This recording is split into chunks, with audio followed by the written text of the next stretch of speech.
ఒక జీవి సత్కర్మ వలన ఇంతటి గొప్ప జన్మ లభిస్తుందా? ఎవరా జీవి? ఏంటా సత్కర్మ? రావణాసుడి భార్య మండోదరి పతివ్రతను మనకు తెలుసు కదా.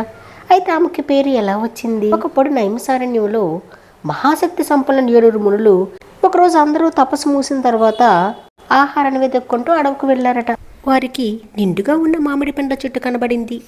కానీ ఆ మామిడి పండ్లు కొయ్యాలి అంటే సరిగ్గా క్రింద ఒక పుట్ట ఉంది. పుట్ట ఎక్కి కొయ్యడం తప్పని తెలిసినా ఆకలికి ఊర్చుకోలేక ఒకరి తర్వాత ఒకరు పుట్ట ఎక్కి పళ్ళు కోయసాగారు. కొంతసేపటికి పుట్టలో ఉండే పాము బయటకు వచ్చింది. ఈ తుచ్చమానవులు తన పుట్ట తొక్కి చుందరవందర చేశారని, పాముకు పట్టారని కోపం వచ్చి ఎలాగైనా సరే వాణ్ణి కోట వేయాలని ఆశ్రమ ప్రాంతానికి వాళ్ళు అడుగుజాడల బట్టి వచ్చి ఓ పొదల్లో నక్కి సమయం కోసం ఎదురు చూడడం ప్రారంభించింది.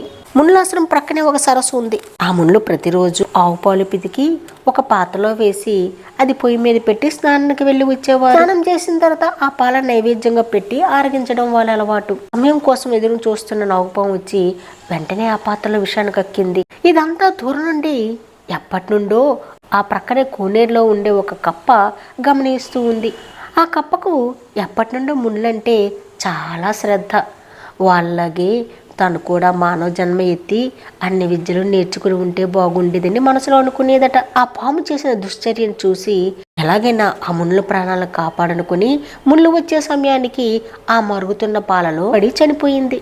మునీశ్వర్లు ఆ పాలను ఆరగిద్దామని చూసేసరికి అందులో కప్ప చనిపోయి ఉండడం చూశారు. వెంటనే వారు ఆ పాలను పారబోయడం, అదే సమయంలో అటుగా వెళ్తున్న ఉడత త్రాగి మరణించడం జరిగింది. కప్పకు అవయవంలో విషం లేదు కదా. కప్ప పడినందువల్ల పాలు విషపూరితం అయ్యే అవకాశాలు లేవు. ఇది ఎలా జరిగింది అని వాళ్ళు దివ్య దృష్టితో చూసి జరిగిందంతా గ్రహించారు. తాను చచ్చి తమ ప్రాణాలను రక్షించిన కప్ప గొప్పదనానికి వారు సంతోషపడ్డారు. కప్ప చేసిన త్యాగానికి ఆశ్చర్యపోయి ఆమె యొక్క తపశ్శక్తి అంతా ధారపోసి దాన్ని వెంటనే ఒక అందమైన కన్యగా మార్చి అల్లారముద్దుగా పెంచుకోసాగారు. మండోదరినే నామకరణం చేశారు.